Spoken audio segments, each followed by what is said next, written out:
Hi, I'm Alex Gosse, owner of Magically Resin, and working in collaboration this year with Craft Resin to bring you some new ideas for how to use your craft resin and maybe some tips that you hadn't thought of before. So I made this piece that is a mold. You pour it into a mold, which of course is upside down. And it turned out that I loved the bottom of the piece so much more than I loved the top that I decided to rethink my strategy after I poured the first one and turn it into this galaxy piece. And I'm going to show you how I did that. I started off by dusting this really cool mold with two different colors of color shift mica.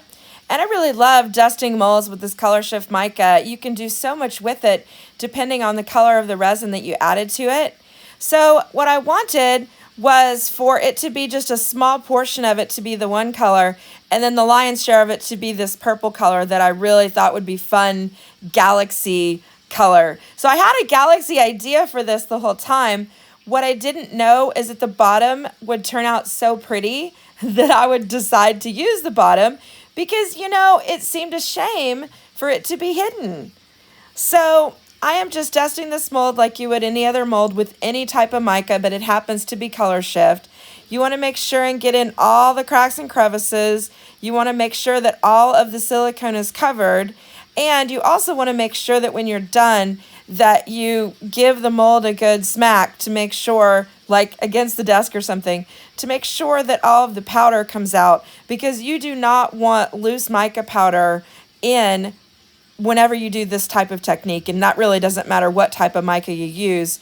You want to get the mold really well covered, and then you want to get all the loose mica removed, which isn't hard because that loose mica doesn't really want to stick after all the silicone is covered.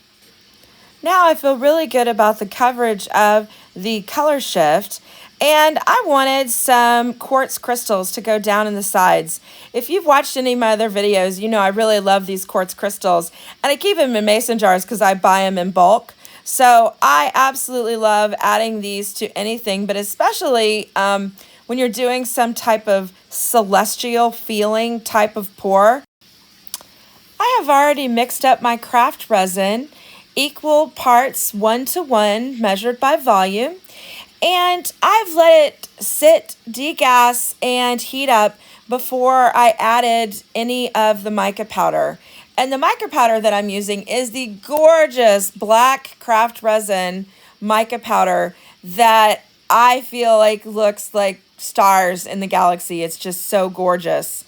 And it just has such a beautiful, beautiful feel to it.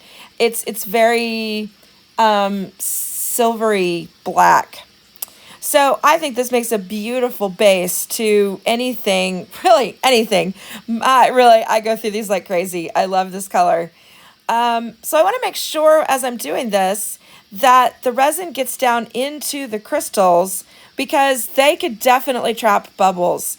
So I'm going to go around the edges and just push it in ever so slightly. And I'm going to use a little bit of a non-pokey. I don't like to use a toothpick for this because I think there's a chance that you can scratch your mold, but I do like something that has a blunt edge. And in lots of cases, I will also use the craft resin stir stick, but I had this on hand and I actually put in a little more resin than I meant to, because typically when you want to go through and squish the edges, you really don't want your dish to be quite so full, but you know, you don't always get exactly what you plan or how you like to do it. So I had a little bit more resin in here than I would have liked, so I didn't want the stir stick to make everything slosh over the sides. So I'm just going around and getting out the air bubbles and making sure that the resin goes all the way down to the edges and all the way around the crystals so that it will cure correctly and look beautiful when it gets turned over. If you're interested in how to mix your craft resin, or if you're looking for more beginner tips and tricks, we have a ton of videos on our Craft Resin YouTube, and we have loads of information on craftresin.com. So please feel free to check out all of these resources. And absolutely, if you have any questions, leave a question in the comments, or if you have a tutorial that you might like me to do, I would love to know what y'all are interested in seeing. Here I'm adding a couple of drops of what I call mica. So I mix isopropyl alcohol with mica in these little dropper bottles so that I can get just a slight tinge of color added to whatever it is that I'm doing. And typically I like to add a little bit of alcohol spray anyway. So this takes the place of using alcohol spray, and it helps release the bubbles, and it adds such a beautiful effect. So I make these myself, and you can make them too. You can make them with craft resin, mica. You can make them with other mica. You can add interference mica. I've made them with all kinds of stuff. That one happened to be interference. And now I'm adding just a couple of drops of silicone oil because I've been playing with this technique for a lot lately, and I absolutely love it. If you're interested in that, I have a bunch of videos about this, and my Instagram is loaded with ideas and outcomes from adding silicone to resin pieces because I'm just obsessed with this technique. Silicone offers cells, and it splits up the alcohol ink in the most beautiful way. And now I'm using just clear resin. I love reserving some clear resin in a separate container and then adding it to the top. It creates a hole where you can see down further into the piece, and I love how this works. I think this is such a beautiful element. You can do this effect by adding glass as well. Didn't that bottom just turn out amazing? So I had no idea what the other side was going to look like at this point because I wasn't sure how prominent the color shift would be, and I hadn't used those colors before. But I was so in love with the bottom of this dish that I already knew that I was going to want to use it. But I didn't know that until I did the demold, or I would have done things a bit differently and filled it up maybe a bit more so that it didn't have such a jagged edge. But I also think that kind of then played in well to the crystalline feel. So it felt like crystals meet galaxy, and I just thought it was such a cool, it was just fun. So it didn't turn out to be what I'd thought it would be, and then I turned it over, and this was beautiful. I loved this, but it was nowhere near as pretty as the other side, and I could recreate that anytime, which I didn't know if I would be able to recreate this galaxy thing. Turned out I was thrilled with it. It's just so amazing. So it is very rare that I decide to change midstream on my plan with an art piece, but this just really moved me. So I thought, you know what the heck? We're going to try this other side, and I'm just going to do something fun with it, make it a pencil holder, make it crystalline, and we're going to have some fun with this.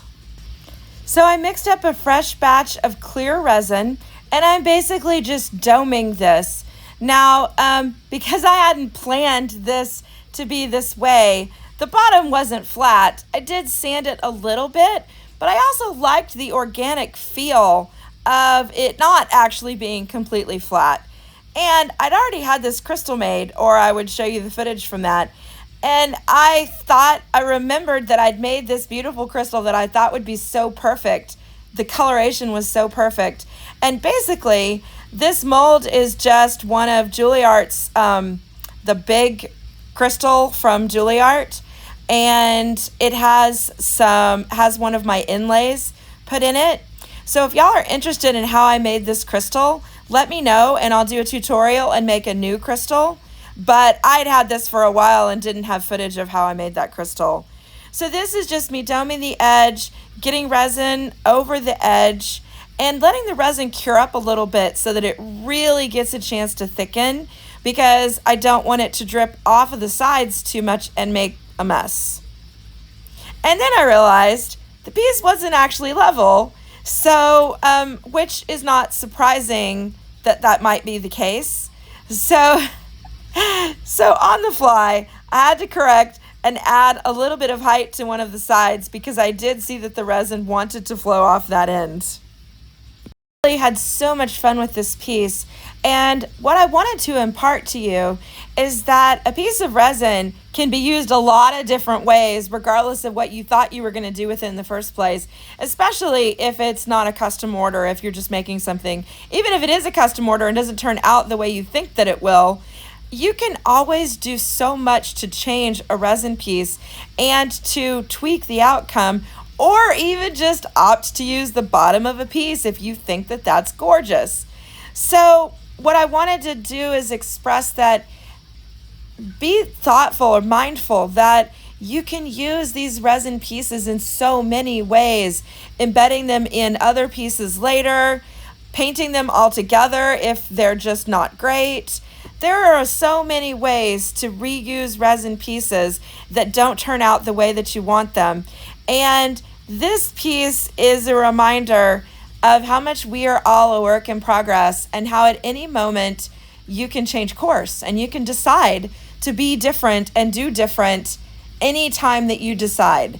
And isn't that just a precious gift? So I love this piece and I'm keeping it for me. I went back after I'd done the pour while the resin was still sticky, and I realized that it would be really fun with some glitter glass. So I added a little bit of glitter glass, and I will put everything in the description that I used in this piece, and I'll try and add the stuff that I used in my crystal as well.